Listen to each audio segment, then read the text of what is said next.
So how have you guys been like with the whole Corona thing? Basically sitting home, doing home workouts, subscribe to a NHL online tournament. Really? So yeah, just for fun. We call it the NHL Cup of Hope. The NHL Cup of Hope. Whose tournament is it? Is it yours?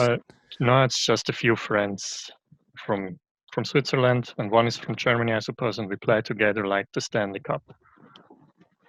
Like every week you play one series, best of 7. That's actually really cool. Yeah, The Cup of Hope, huh? Yeah. So what team are you? I got lucky with the draft. I got Tampa Bay. Tampa Bay Lightning. Yeah. Okay, I don't know that much about NHL. So who are they? Who's the goalie for Tampa Bay? Vasilevsky. Oh, okay. I do know that name. Yeah, and he's the guy that catches the puck behind his back. Yes. He's that crazy guy. Yeah, that's the one I remember him from. From some highlight compilations. Yeah, exactly.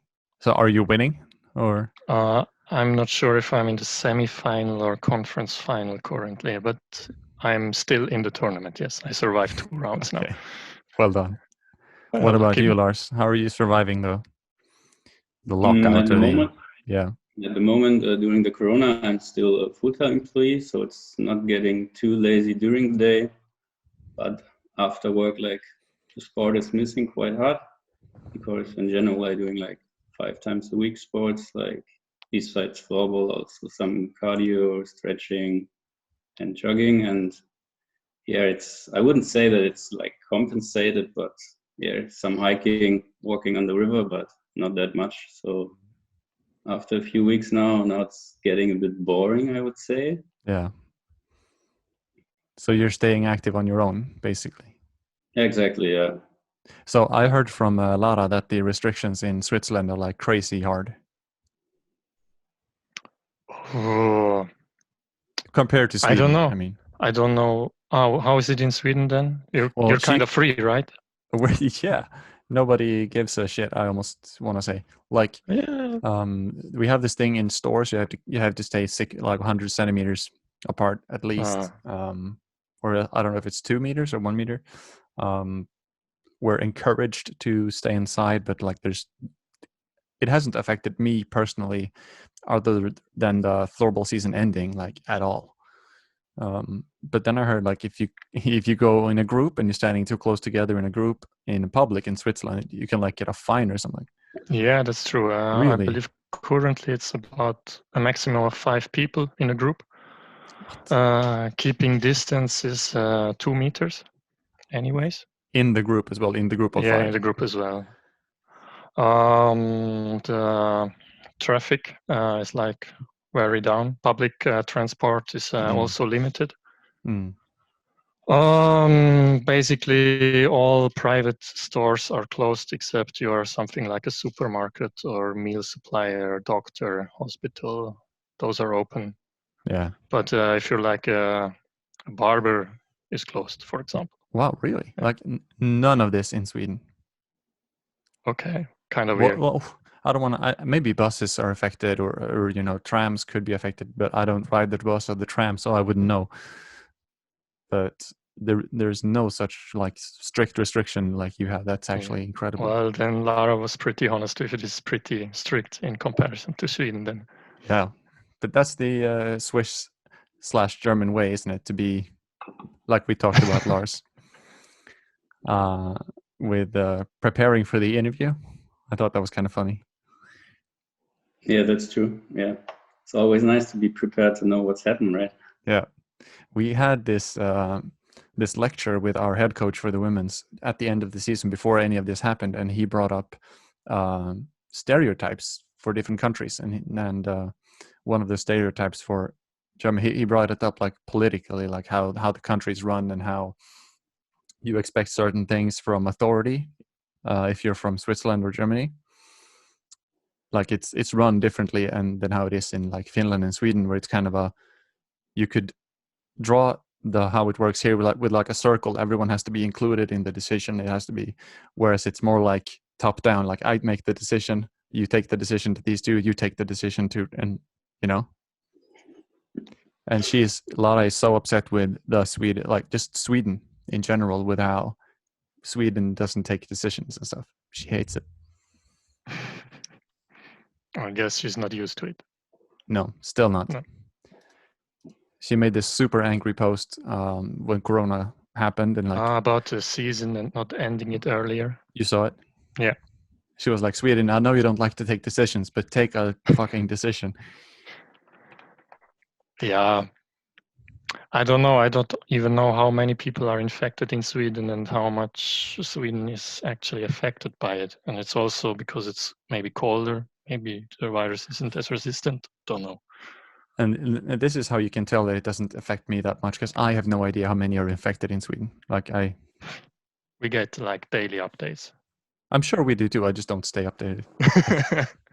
So maybe that's my fault. But so are you in Switzerland right now, and you in Germany, or? Yes, exactly. Right. So do you two ever get together now in these times for like doing any work with between the posts or anything?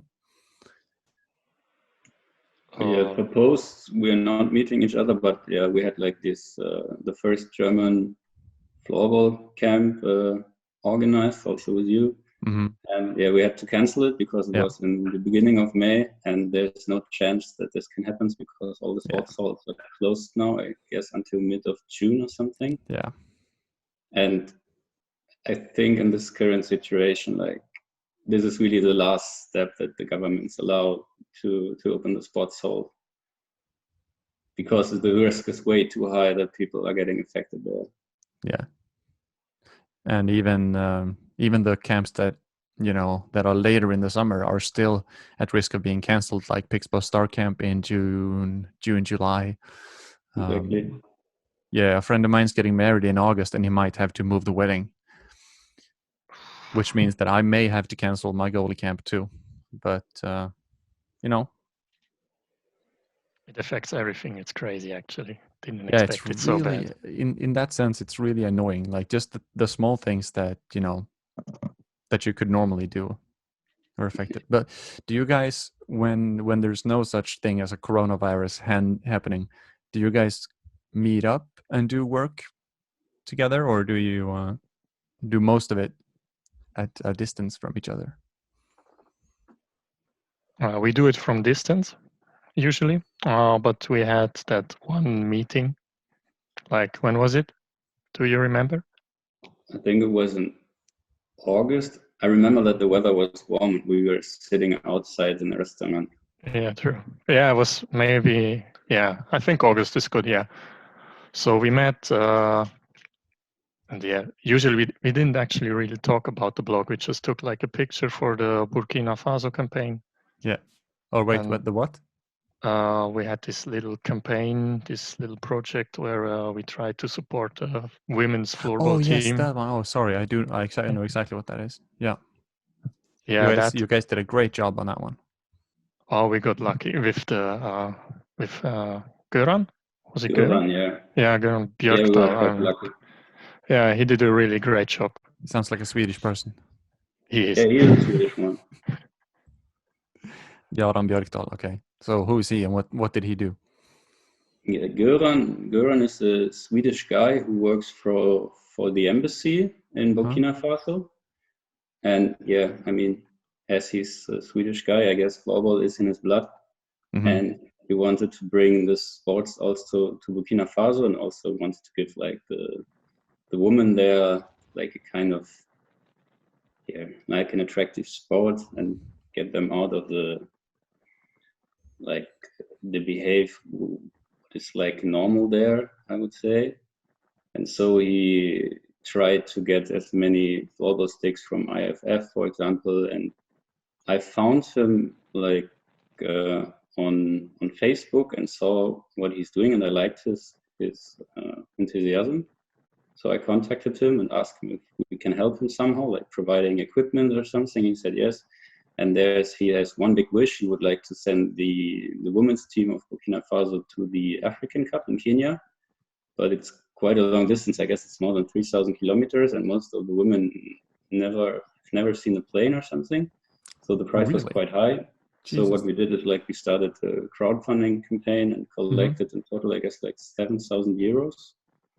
You raised 7,000 euros? Yeah, in total. Wow. Well done. And then we had like some other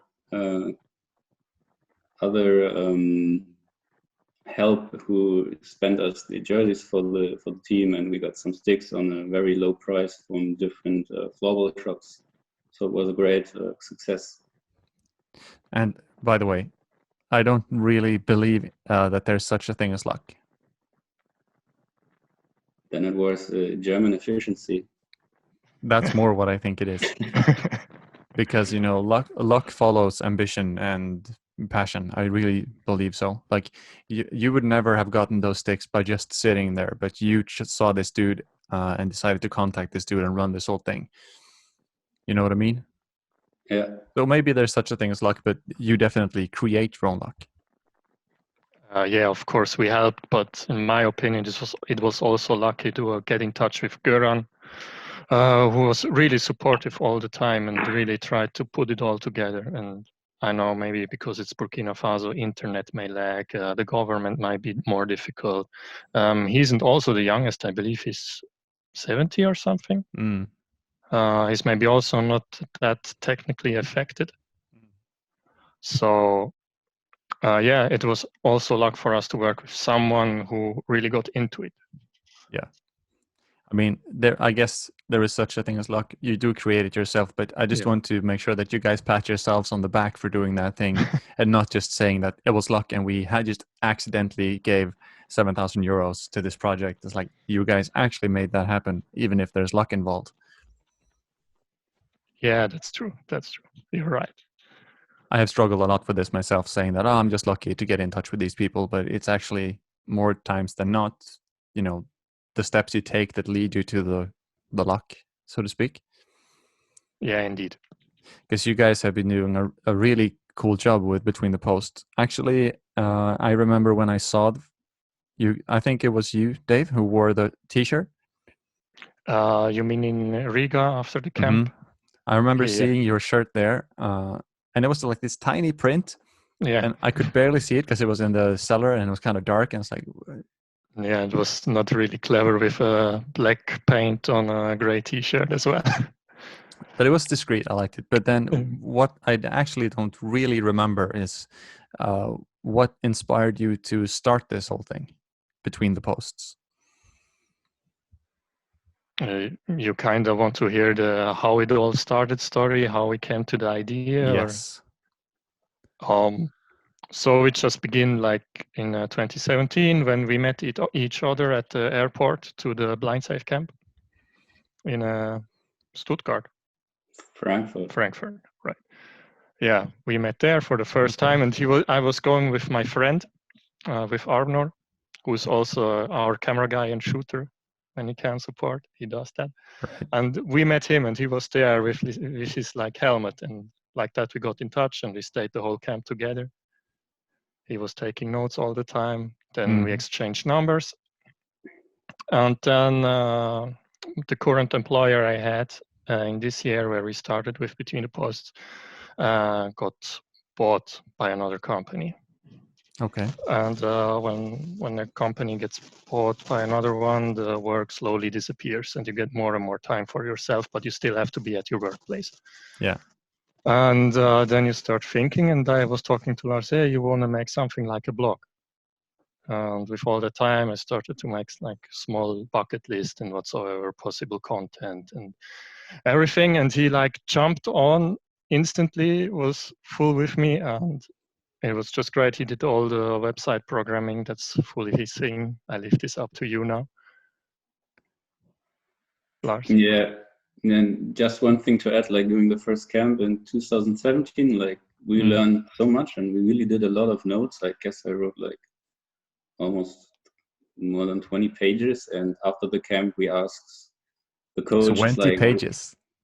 Yeah, it was quite a lot. Like during the exercises, just a few notes, and after the dinner, always like in a handwritten language that I can also read after years. Yeah. And after the camp, we asked you and Andis and Patrick, like, if we have questions about it, where can we read it or reread it or to see how it works? And then you said, yeah, well, it's all in our minds. We haven't write it down yet. And this was like, okay, maybe it's a good idea to write it down and try to collect all this knowledge that the different coaches have, to collect it on one page. Mm. And then we made like, then I talked with David about the structure, how the page should look like. And then we did the first wrap up. I learned WordPress and HTML, I guess in 8 weeks. Some YouTube tutorials and on YouTube tutorials.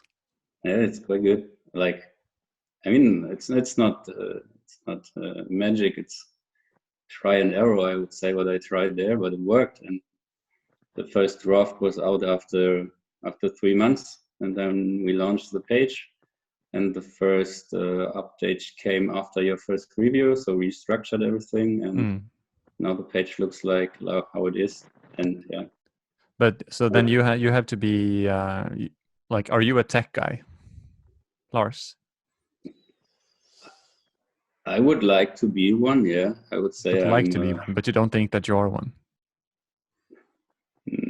Doing my work, I'm an analysis guy, so I know how to write code, but I don't know how to write a homepage. I know the basics how to write a homepage, but not the details, I would say. If it's getting fancy, I would say I'm a bit lost. Okay, but when I saw your T-shirt after the camp, when was this in relation to, you had just taken this knowledge and learned HTML and you put it up? Like, when was that compared to when I saw the T-shirt? So 2017 was the first time where I met David. So there was like this seed that we have this idea, and then we say, okay, let's meet in 2018 and the Blindside Goalie camp again. And I guess it was in October or something that we started to create the page. And until not start to create the page, but I'm started to learn HTML and that stuff. Mm-hmm. And the page was ready right before the Blindside Goalie camp 2018. And David printed that shirt especially for this situation that people are get the knowledge that something like this exists. Yeah, but the funny thing is actually that was only the link, but the page didn't really exist then when you saw it on the T-shirt. I remember you saying that. Yeah, you had to like save it in your favorites or benchmarks or whatsoever on the iPhone, as far as I remember. And then like 1 or 2 weeks after, we put it online, I guess. That also could be. Yeah. So when I saw it, it was more. It wasn't like fully launched and like. Yeah, exactly. Yeah. It's very interesting. I think I have a memory because, like you said, you took a lot of notes. I remember at the end of the camp, we did this like playing 3 versus 3 on a small court, and then you had individual feedback during the game. And I think after that session, Lars, you took me aside, or you, Dave, I'm not too sure, and like asked me, like, I think how to move backwards. Or was it maybe how far away you should be from your player, like how deep in the net you should be or something? Do you remember this conversation at all? I guess it was like, how far should I go out of the goal? Something like that. I have a distinct memory of this, and I remember you taking notes. I don't remember if it was on your phone or if it was with an actual pen, but I do remember you taking notes, which was really interesting. Yeah, I was one of the guys of the old school, like pencil and piece of paper. Yeah, I love it. Are you usually like that, like taking notes? And yeah, I think it's way easier instead of like using the laptop or the notes, because you also can do like small images, arrows, draw a small picture to illustrate it. For me, it's way easier. Yeah. You still do it if you come to the if you go to camps, do you still take notes like that? Sure, always. Yeah, that's amazing. But what's your goal with Between the Posts? I know why you started it. You wanted to collect all this knowledge, but what is do you have an end goal? And if so, what's your end goal?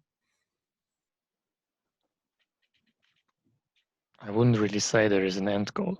They're just milestones after milestones we want to reach that we set each other. But no, if there was an end goal, let's say something basic, we want to hit 3,000 followers, just something like random. Mm-hmm. And then we would say this is our end goal, then we would have to quit. And I don't see us quitting it because we both love it. So there's no end goals, they're just, milestones. Okay, so what's your next milestone? What's your next goal then? We didn't really discuss that much. It was more like figures we wanted to reach. Yep. But also we said we want to get more goalie trainings with youngers or even olders. Doesn't really matter. Organize a goalie day. The camp was actually a milestone, a big one. Yeah. That didn't happen or will happen later. Yeah, that was very unfortunate that the camp really didn't happen.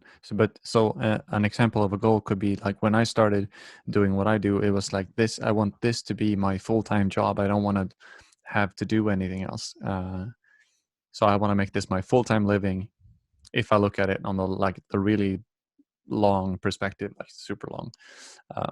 So that is and always have been my end goal. So I'm just curious if you have any. How big do you guys want to become? How much do you want to devote your time to this? Is this your to be full-time thing, or because I do believe you have the potential to make this really big?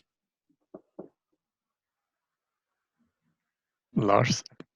Yeah, I mean, at the moment, it's just, I would say it's like a hobby with a lot of passion, because like, I would say like, we're watching a lot of videos, like how goalies are acting, how they behave, how they move. At the moment, like as there's no floorball training available, we are spending a lot of time on how we can improve our hand-eye coordination, how do we do mobility training and all that stuff. And I think for us, the next steps that we are doing is like, at the moment we are only on the on Instagram and on the internet with our webpage.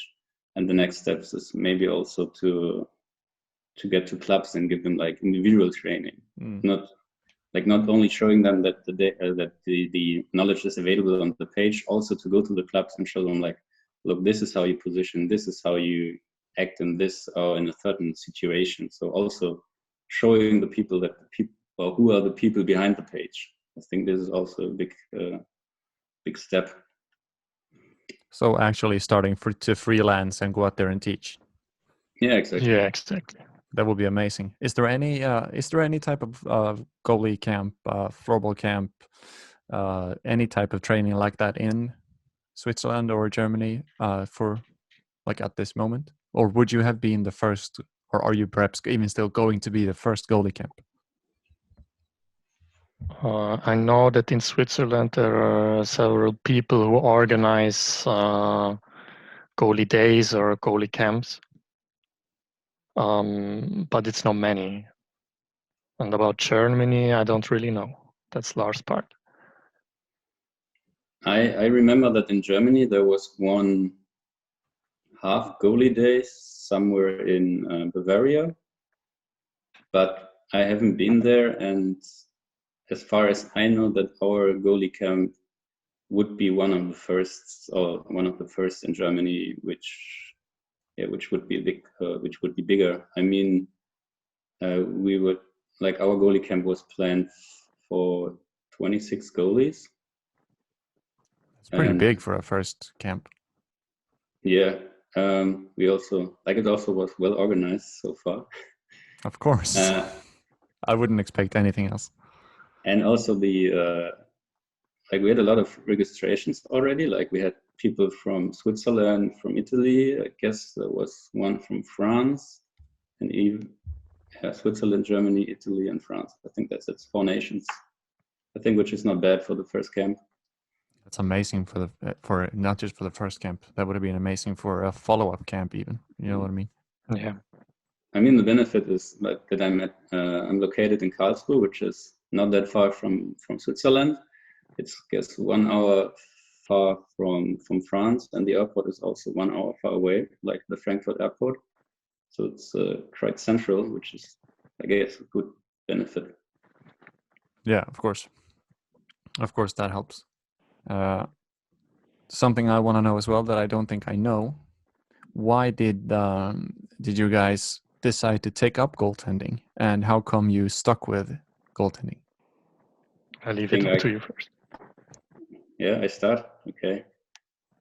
I started floorball quite late. I started it with the age of 16, I guess, and it was the teacher of my old school just gave us some sticks, and yeah, we played floorball, and that was the first time, and I really loved that sport.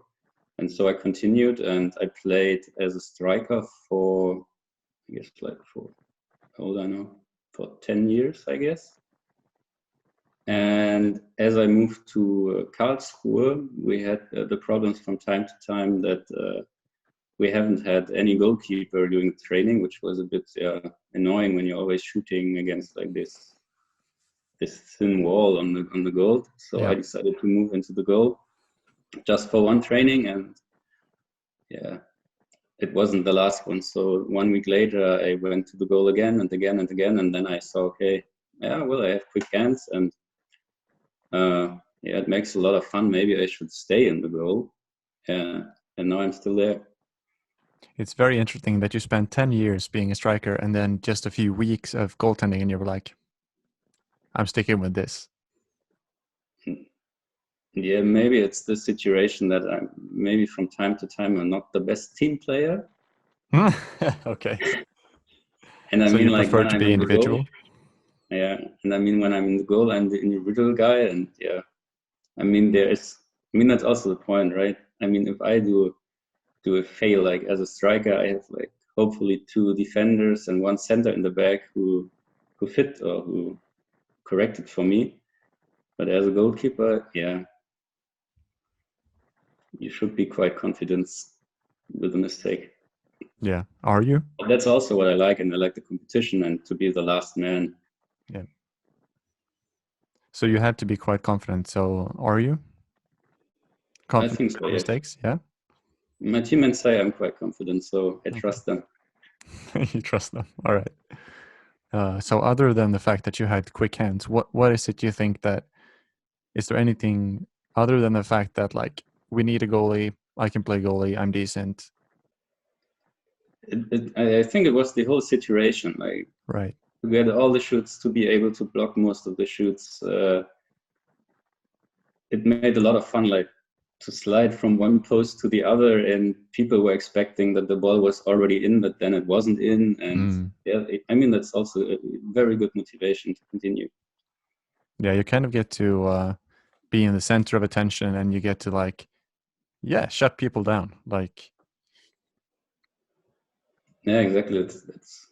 That's the point. Like within the first 4 weeks, I really realized that this is really the position of the field that I want to play in the future. So at that point, I started to invest a lot of effort to learn how a goalie has to move, and then I started to watch YouTube. But when you look at floorball goal, or you type in floorball goalie on YouTube, most of the time you see these epic saves. Yeah. Which sometimes came from a bad positioning, and then they saved them, surprisingly. Yeah. So maybe that was also not the best decision. Try to learn it from that perspective. So therefore, the blind save camp in 2017 was, for my opinion, the best decision that I could make at that point. So at that point, was that when you picked up the pen and the pad for the first time? Yeah. Okay. Yeah. I mean, not the camp, but like a few weeks in, when you decided to, okay, I'm going to invest some time, pen and pad. You're holding a pen and pad right now as well. Yes, sure. And when you came to the camp, how long had you been a goalie then? It was, I guess it was 1 year. 1 year? Wow, that's amazing. So, yeah, I played my first season. Yeah, I played my first season, and yeah, then I decided, okay, there's this blind save goalie camp. I will visit this. So, And that's that. Then you were really stuck, I guess. yeah, that was like the starting point. And so there I realized, okay, this is how it works. Right. And Lars, what about you? How come you decided to take up goaltending, and how come you stuck to it? What made you stick? I hand over to David. And over to David, of course. Sorry. I actually also played on the outfield, but like 3v3, not 5v5. And then I took like a break for school and everything. And then I went back with a buddy to play floorball. He never played before, and I had like 1 or 2 years experience. And then they said, "Oh, we need a goalkeeper." And I was like, "Yeah, I was a football goalie. I was in handball. I was also in goal. So I always loved ice hockey goalies more than field players. So yeah, why not?" And then you start going in with that old and used gear, and it smells, but then you catch the first ball, and then that was basically the moment I was in. Just the first save, and then you were stuck. Yeah, it felt kind of right then. To me, it was like, yeah, okay, that's something I can do. I love the feeling. It feels better than scoring goals. To me, I liked it more than scoring goals. Like if it's jumping or just a basic catch, or when you're in the right position at the right time because you did all the work, it was really, to me, it was really, I would say, it filled me. I had this good feeling, and that's like, yeah, all right, I'm starting goalie. It was more satisfactory than scoring. Yeah, exactly. Right. Well, I That's have to take your word for it, because I never played outfield. I think I'd done a few practices, and I was beyond horrible. So I never had it. I never put in the time to learn, I guess.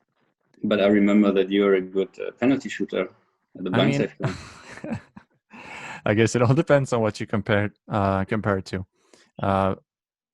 But that's one of the few practices that I get with the stick, is to do penalties on my own goalies at home, and when I do youth training with with the goalies in my club as well, I also, that's the kind of practice I get. And then maybe stationary shooting, like I stay here, I don't get the passers have the ball here, and I shoot it when the goalie comes. I never get to shoot while receiving a pass. I never get to do the running. I can't hit a pass for shit. I actually tried, like I was with the men's team with Pixbo at the end of the season, and I was just standing there getting passes, trying to make direct shots, and or one-timers as they're called, and I just couldn't. And then I just try to hit passes, and then the direction would be decent, but it would jump, and I wouldn't understand why I didn't have the technical skill. It was just, it's so different. So I think I could learn, but I'm so far from it now. But how long had you been in the goal when you came to the camp, Dave? That was 2017. No, that's my 7th. I believe it's 4 or 5 years.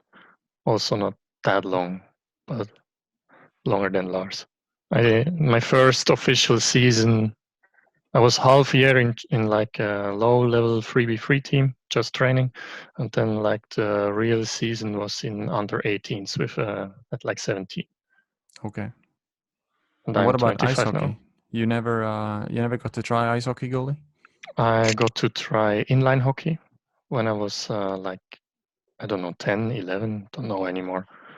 But that's pretty expensive. That was like the point that I decided to stay with football, and I couldn't play football and inline hockey or ice hockey together. Yeah. So I stayed with that, what I did first. But in the end, I would say I would love to get in touch with floorball earlier. So that you could have had a longer run of just floorball. Yeah, really. Yeah. And also getting earlier in goal. Who knows how good I would be. It would just be like interesting to know how I would have developed. I completely agree. I have the same thing. I started when I was 14, and I stopped when I was like 16, 17. And then every now and then when I get to go into the goal, maybe I can jump into an SSL practice every now and then. And my body is so like so bad. My hips are so bad and everything hurts and I can't move properly. But I still find sometimes that I do a decent job in there. I'm like, I wonder, Yeah, exactly that. it's so Exactly annoying that because feeling. we will Yeah. never know. It's Yeah. impossible. Actually, really frustrating.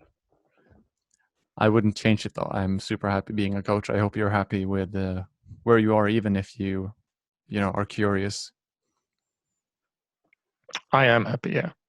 I just would like to know, but I'm really happy. I think I did a good job with that, what I have achieved now. But I also want to get a little bit more out of that. Yeah, but you said you're 25? Yeah, I'm 25 years. Plenty of time. Plenty of time, yeah. For a goalkeeper, even more. Yeah, plenty of time. Yeah. It's said that the ones that, they peak, it said somewhere that goalies peak at like 28, 29. I heard that, yeah, but to me, that's more like to outfield players. I Really? think a goalie can peak later.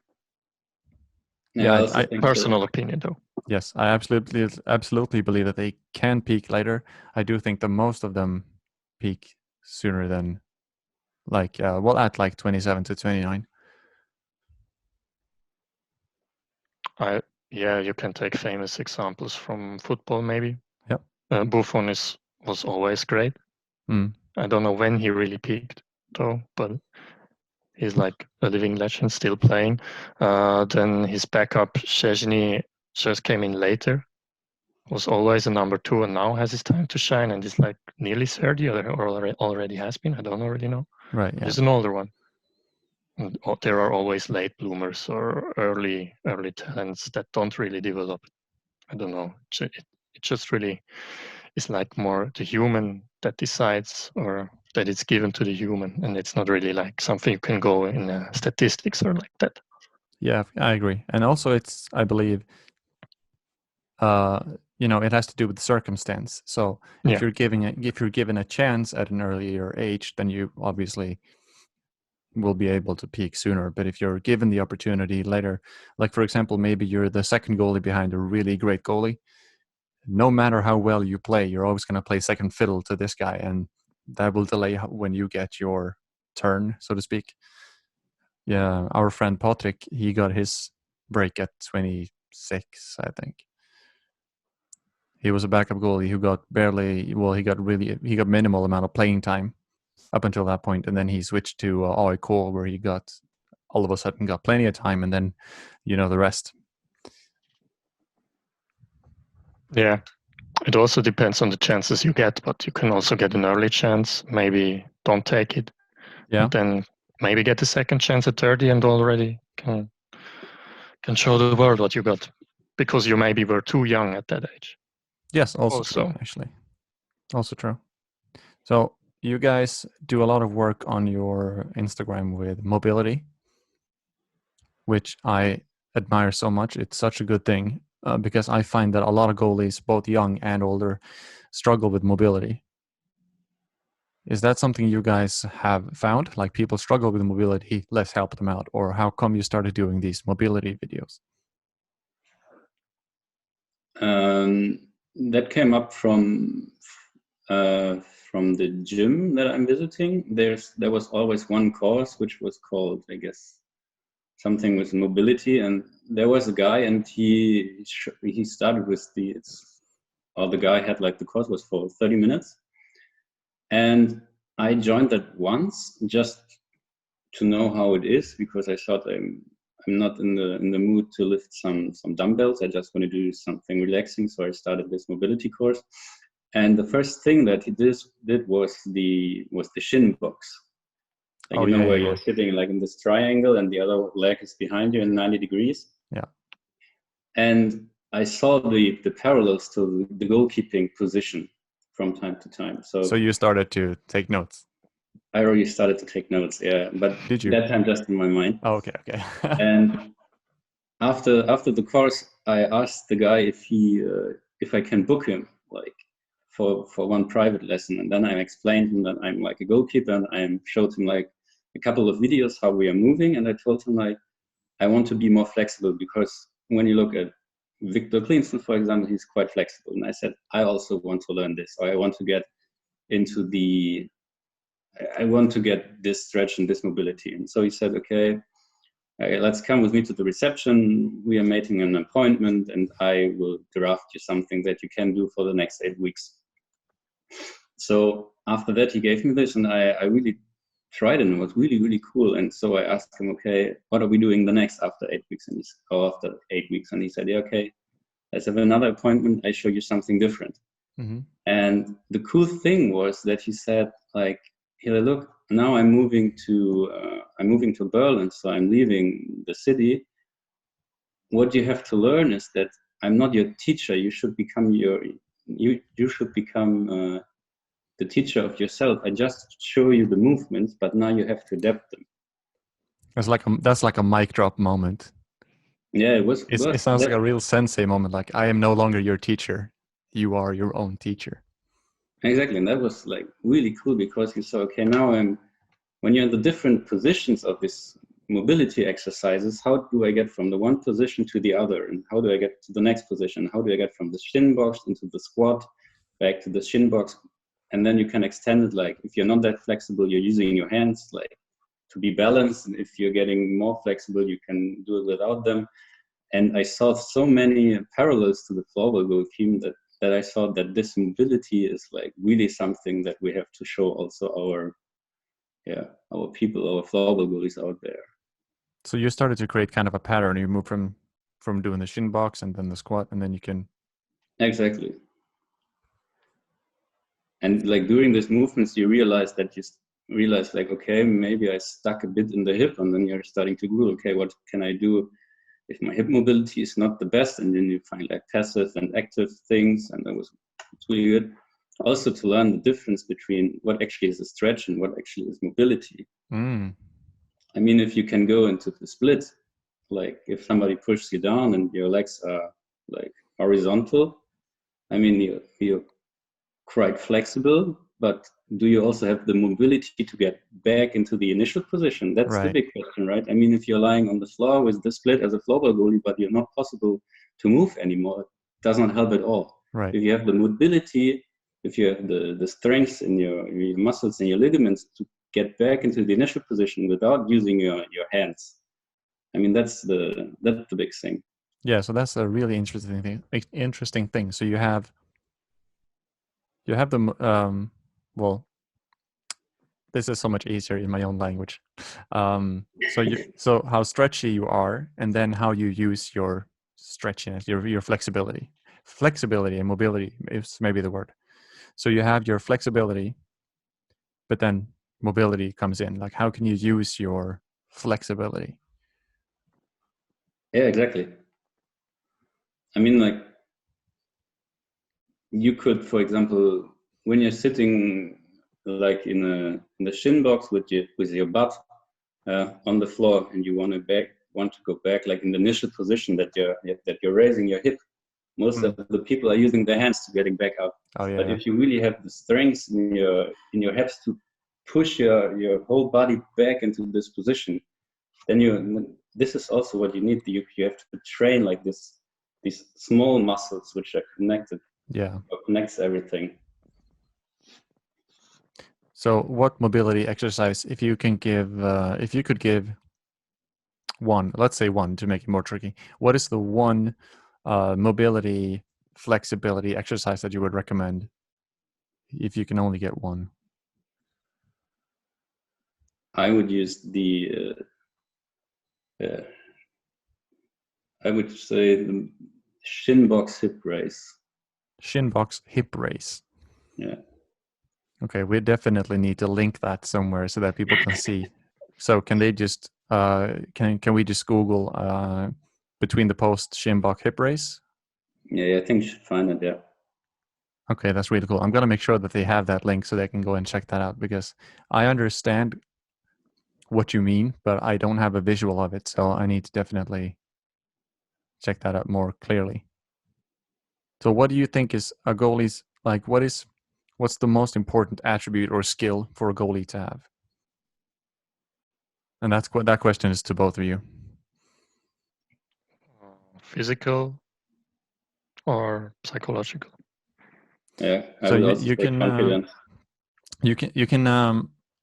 you can look at it, I guess, a couple different ways. Just like, what do you think is, if you have a new goal, you're building a goalie in a goalie program, like let's say you're playing FIFA or NHL and you want to build your goalie, what is the fundamental thing that they need to have? Is it like certain mental capacity? Is it flexibility, speed, strength, explosiveness? I don't know what that's called. Game reading capabilities. What do you think is the most important thing for a goalie to have?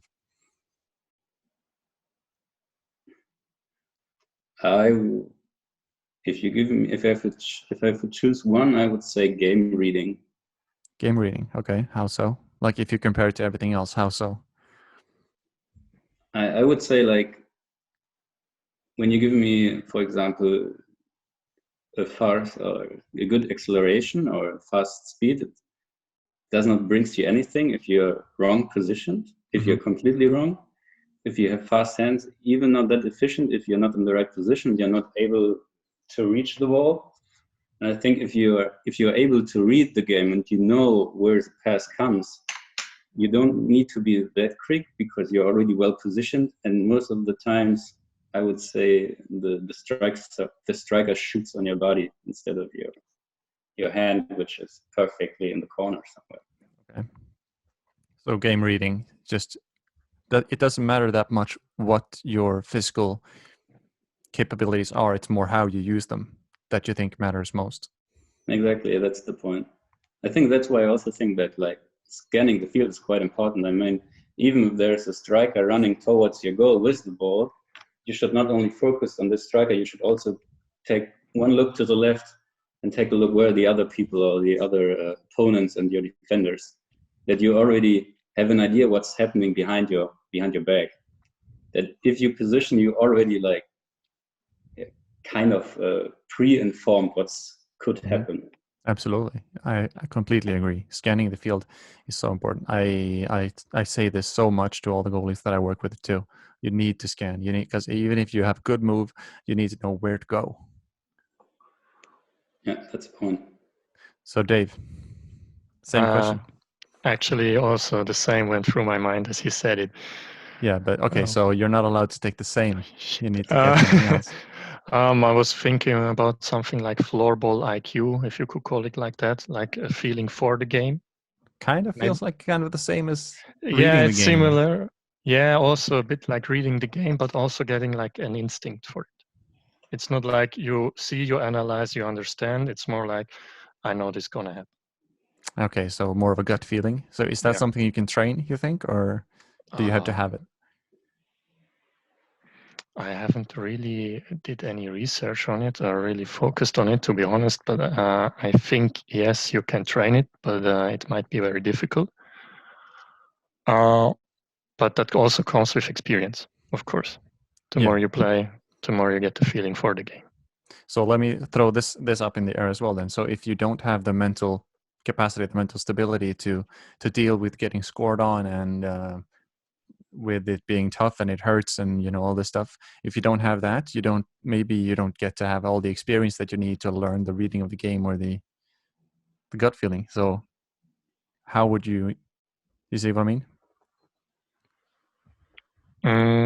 When you don't, yeah, that's basically when it comes in, when it's like a natural talent you get, basically, then you don't really need the experience for it, because you already have it, and it's not so bad that you don't have the experience yet, but it also starts to become bigger, the knowledge of the game or the feeling for the game, the older you get. And that's maybe something for a late blooming goalie, actually, who starts to become great at 30, 31. So that's maybe a reason why he's not starting with 21 as starting and comes in at 30, 31. So that's actually kind of interesting. So let's say that you have I kind of struggle with the word talent. We talk about this a lot at university, actually, like what is talent? Like, and really, really defining the concept of talent, it gets kind of tricky when you get into it. But let's say that you have someone who has the natural talent, let's call it that, but this person lacks the mental like you know what I mean, sturdiness to withstand everything that comes with being a goalie. Maybe the natural talent then, with your argument, makes up for the lack of, you know, mental stability. Like, could, because if they're that good, maybe they don't have to struggle that much, and maybe that makes it easier. I would say it can, but it doesn't have to. I agree. Also depends on the human, of course. Yeah, the human factor is always such a tricky thing. I find that working with coaching is a lot more dealing with personalities than it is coaching a player. Yes, I think so too. Exactly. Which is a lot of the times really tough. So if you have then, let's say that now you actually have a goalie, you're both goalie coaches full time now, and you get this new goalie, they're just starting out. How do you start teaching them? I know that you said reading the game, but where do you more precisely, where would you start with a new goalie? What skills? So let's just take it to goalie skills. What do you value most as a goalie skill, and what's the first thing you would teach? I think I would start teaching to be in position, to explaining him like, okay, what does it mean to be in depth? What does it mean to be squared? What does it mean, like, really to be in position, and trying to teach him or to tell him or to show him like the key, how efficient it is to be in position and not doing like this epic dive, and like that the shooter just shoots on your chest and you just can grabbing the ball. Like, I think this is really the key thing that people needs to learn, like to know how am I to be in position in this or that situation. So that they don't have to do it so much like movement work, or, you know, just, well, because if you know where you are, you don't have to move so much, or where you're supposed to be, I guess. Yeah, exactly. I mean, I would say this would be the first lesson. Yeah, in my opinion. So depth, like how far in and far out you should be. I really like the way you define that. I think that was really good. Like you like how far in you're supposed to be. What does it mean to be in position? I think that's the key thing that you said for me, because a lot of coaches, a lot of not just goalie coaches, but head coaches and other types of coaches and players like talk about you have to be in position. Yeah. But if you say that to a person that doesn't know what that means, then it's completely useless to even say that. So I really like that you kind of, you know, just breaking down, what does it mean to be in position?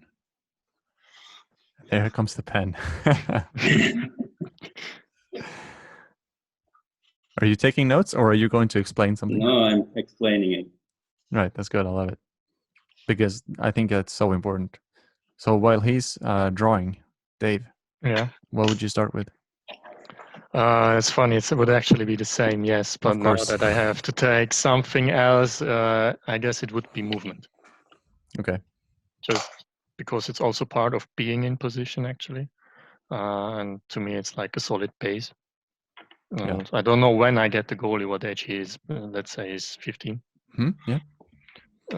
He, of course, it's important for me that he has a solid base. And if I'm having like a program like from under 16s or under 17s up till adult level to play in highest level possible, I would start with basics and build a good foundation on that I can, of course, try to focus on something more difficult when he's maybe in under 19s. Yeah. So I got that solid base as soon as possible. Right, so that they always have something to fall back on if... Exactly. But it also depends if he's tall or he's small. That has also, of course, an influence on it. But movement needs to be learned anyway.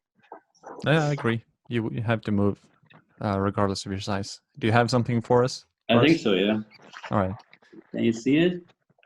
Yeah, So here's the goal. You are the goalkeeper here. You're this straight line, and the shooter wants to shoot from here. And this is like let's call it like shooting channel. Yeah.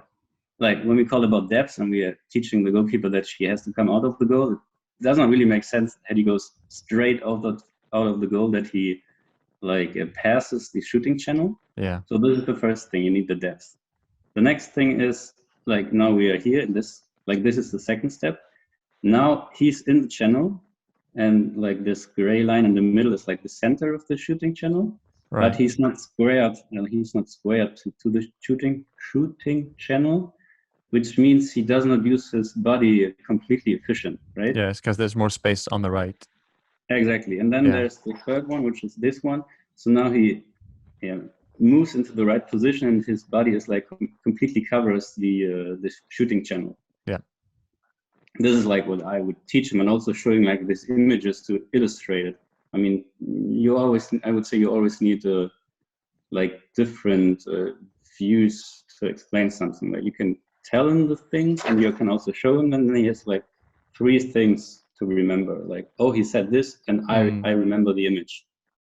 Exactly. Oh, that's good, clever. So for those of you listening, if you want to see what he just did, this is also going to be, or this is also up on YouTube if you're going to check out the drawing. We can also send you the link with the drawing to the webpage. We already have it up there. Awesome. Send me all of those links and I will put those. All right, will do. Yeah. So both of you are still active playing goalies, yes? Or yes. So what do you then think is for you? What's the most difficult thing about being a goalie? We're going to give Dave first go here so that Lars doesn't give you an answer.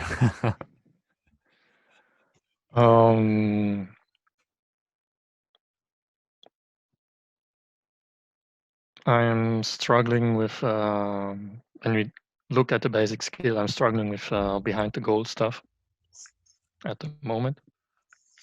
Why do you think that's so difficult? Because I agree it is difficult. The problem was I never had a goalie coach. And no one ever told me what I could do. And I was also young when I started, and I was like, I do just how I feel for it. And that's maybe why I don't really have the feeling for it. Yeah. And also I'm tall, but therefore I'm also a bit slower. Right. That's maybe one thing. But of course, getting scored on and dealing with it, the mental side, that's of course also something very difficult, but it's part of your job. Is it still something you work with, the mental part? Yes, but on other aspects, I actually don't have any more big problem with getting scored on, because I found my way how to deal with it, and it currently works. Can I ask you if you want to reveal it? How do you deal with it? It's not really the nicest way, but I inform my teammates usually first. I blame my teammates in the first you moment. Inform your teammates. Let's call it that. You inform your teammates. Yeah, but I tell them also, if I would switch the club, for example, I would tell my teammates, if I get a goal, I will first blame you, but that's only to get the pressure off me for the moment. Mm-hmm. Oh, I see. Then in my mind, I do something like a tick to tell myself, it's okay, it happens. Right. It happens whatsoever. Then I'm back in the game, and it's like, it's out of my mind. So you inform them that you're going to blame them? Yeah. Oh, I see. And otherwise, even if the other goalie makes a throw, and I would let it go in. Yeah. I just tell them, at this moment, I just tell it's your fault. We both know it isn't. I do know for sure. It's just for the moment, because I don't want to get it to affect me over the whole game. And if I can blame it on something else, I could also say the weather was shit. Right. Yeah. For example. And he's like, yeah, okay. Then it's like, how you say, it's gone and forgotten. Yeah. It doesn't affect me on a mental way. The player knows that I don't blame him for real, and it doesn't affect my game anymore. Okay, so get the steam off, basically. Yeah. What's the worst thing that has happened when you didn't have someone to take the steam? I always had someone, actually. Oh, you always have someone. Okay. I tend to throw my bottle around. Usually when I'm really, really, really pissed, then I throw the bottle around. Okay. But it's something to release the pressure. Yeah. The worst thing I did was throw the entire net away. I threw the goal away. I did something similar. I kicked the net, and it broke maybe my little toe. Oh, so yeah, worth it. That's when I started with bottles. Oh, clever. It's basically the same when a player hits his stick hard on the floor. Yeah. I just don't have a stick, and I don't want to throw my helmet. Yeah, clever. So Lars, I saw you looking out the window and thinking really hard for a second there.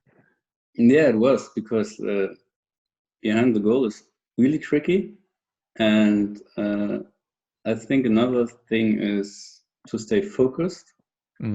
Like if the game starts and your team is like the dominating team and you do not have to do anything like for 10 minutes, and you still have to be focused because there has to only to be this one situation that you have to save. I think that's also quite difficult from time to time. To just stay focused.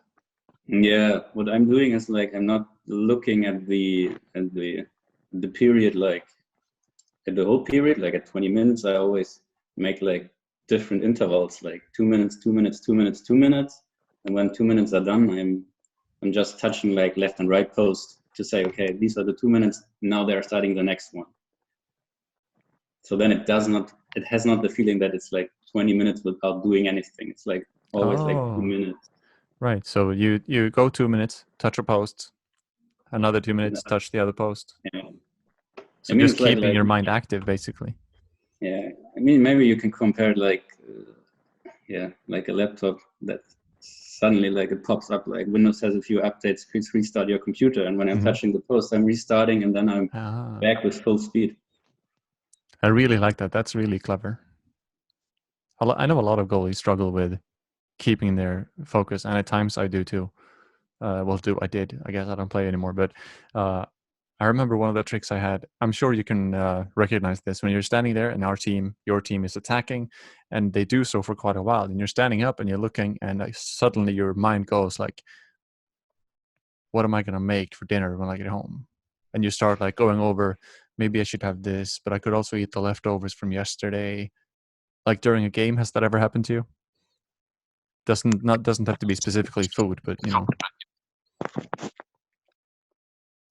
That question is to either of you. It happens, yes. Or it happened. At the moment, it doesn't anymore because, all right, I found a way how to deal with it. It's basically something same as Lars, but I start to study opponents at this time. When my team is in the attack, if I get the chance, I just look at the stick or the color, the brand, whatsoever. But yeah, it of course also, I could eat this, or what happened if I did that? Right. And Lars, do you recognize that feeling at all? Just your mind just going somewhere completely else, like singing a song in your head, or?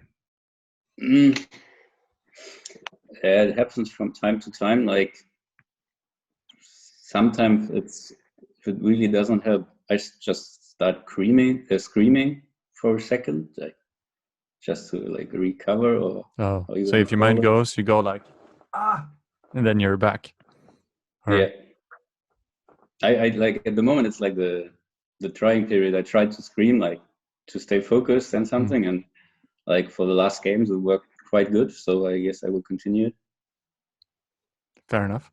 I had this advice given to me that when your mind goes on such a random thought, instead of trying to stop the thought, like, oh, don't think about food or don't sing this song in your head or whatever, to finish the thought. So if it's a song, I would like to finish the song in my head, and then it would be finished and I wouldn't have to sing it anymore. Or if I'm thinking about what I want to do when I get home tonight, I finish the thought and then I leave it behind, rather than, you know, when someone tells you don't do this, you kind of want to do it. You know what I mean? Like, you're not allowed to do this, then you kind of want to do something if you're told not to. And that was the same way that my mind was working. Like when I was like, no, don't think about this, and then like from behind somewhere, like the same thought just came creeping up again. I don't know. It's an interesting thing. You can try it. It's something you can also condition yourself with. When you actually can't sleep, you can tell yourself, don't sleep, and it should kind of work, I heard. But that's just theory. I never tried it. Oh, don't sleep, and then... Yeah, it's kind of because you're trained against that no. But it also depends on the person, of course. Of course. Okay, that's interesting. So we're going to start wrapping up, and we like to do so by doing a thing called either or. And sometimes we do exclude one as well. So we have a couple of different games that we like to try in the end. So A similar thing that Joel did on me a couple of episodes ago, with a small tweak. So what would you prefer to do? A really beautiful save on a hard shot somewhere in a game?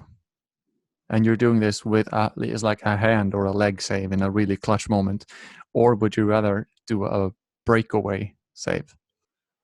The clutch moment, big save. Oh, the other one is just as equally as clutch. Is equally. All right. I'm just trying to, like, it's a really tough shot. It's a hard shot. Maybe you're semi-screened and you just reach over and you just get that hand just to touch and it goes out, or maybe you even catch it. It just, however you imagine a beautiful save on a shot and then a breakaway. I like the dive or the jump. All right, so you would like to prefer, well, you can still do the dive and the jump on the shot or the breakaway. No, the first one. Okay, so you want the shot. Yeah, definitely. And just jump over and just get it on you somewhere. Exactly, yeah. Okay, you're taking the shot. Dave? I think I will go for the breakaway, because maybe it's more obvious that I do a save and it can push my teammates a bit more to see, all right, we got someone back who can help us win. Right. Maybe for that, but also like a big dive or whatsoever goes actually for the same, as long as it helps the team. All right, that's a very nice diplomatic answer. As long as you help the team, it doesn't matter. Yeah. I think I would actually, I would prefer I don't know. I think I would take the breakaway as well.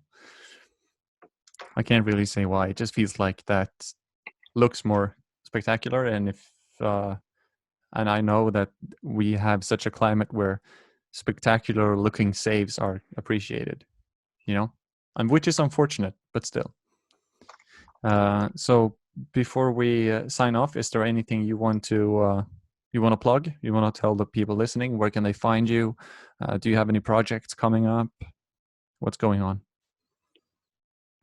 We're trying to start YouTube for the next season. That's like a milestone we set to ourselves. Nice.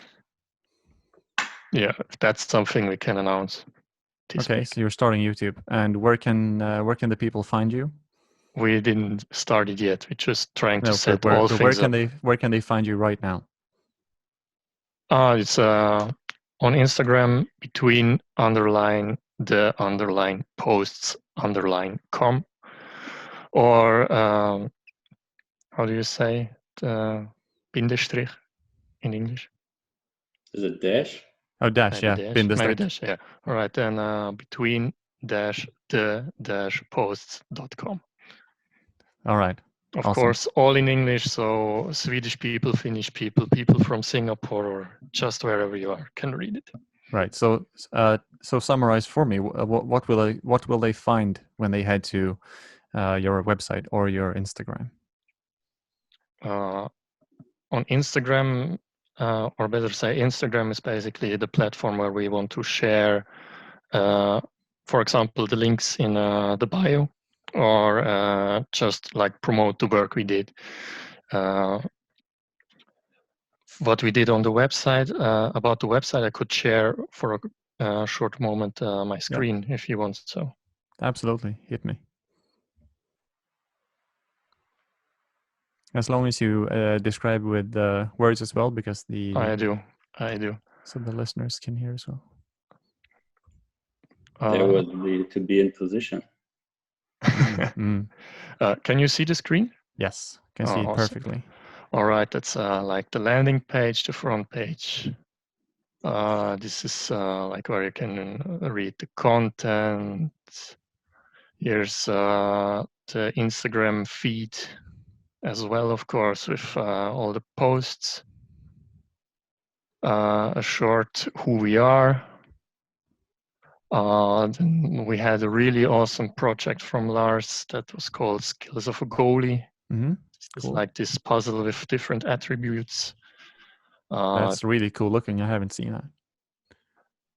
We actually tried to put pieces step by step on Instagram, but we weren't that much educated for the graphic skills. But the pictures look awesome, in my opinion. Yes, I agree. You just can scroll through the whole thing. Then we have, of course, different tabs. One is basics. And basics is about positioning, or it starts with positioning. And that's there we what have the drawing. Exactly. That's what Lars talked about. With that's all self-made, except for the pictures. These are images by Per Wiklund we can use. Really thankful about that. There's of course also movements, different attributes we see that are. There's the duck. I like the duck. Yeah, the duck is awesome. Different skills or blog posts like ball tracking is more like a blog post, more about theory knowledge. Mm-hmm. But of course also drills like wall juggling, more about hand-eye coordination, or lunge catches. That's a mixture between muscle workout and hand-eye coordination, and so on. Just can scroll down. There's actually a post about the relativity of being in position if you're interested. That does sound interesting. If you go on, of course, there is a tab we call advanced. It's like a bit above the basic knowledge. It's, for example, scanning, diving, communication, some things we would look at when we were done with basics. Actually, when I think you have learned enough of the basics. I like that the diving guy is doing the paddle. Yeah, me too. Is it Meyer? I believe it's Meyer. Whatsoever, there is actually, where is it? Yeah, there is the paddling movement on its own. Yeah, with Matthias Tiger. Exactly. But you guys did it together, as far as I remember, right? I think we first did it separately, but then I put a post where we did it together or something. And then we could happily use it. Yeah, that's a really good image. Yeah, it's awesome with the lines and everything that shows. I use it actually when I go to goalie trainings to show the people how much space you have open or actually have not open when you do the paddle. Yeah, really cool. There's a whole descriptions of movements, of course, all the time, or different pictures, like a conclusion of all. Then we have a special tab only for mobility. Mm-hmm. There are actually all mobility exercises. And you would like this picture, of course. I would. I do like that picture. That's a great guy. Great goalie. Yeah, with also a bit about the theory and the position of the muscle groups as well. Self-made graphics. Very good. And of course, every post. Of course, with pictures, description. Shin box, hip raise. I saw that. Exactly. Or there you have the shin box movement series with video. Oh, the hip raise. Right. Okay, I see. I do. I actually use, especially the rolling movement. I guess we've worked some with the hip raise, but that's a really good move. And what we didn't mention about mobility, it actually helps you preventing injuries. Oh, of That's course. like something we didn't mention. We also have a tab called exercises. That's about on-field and off-field training.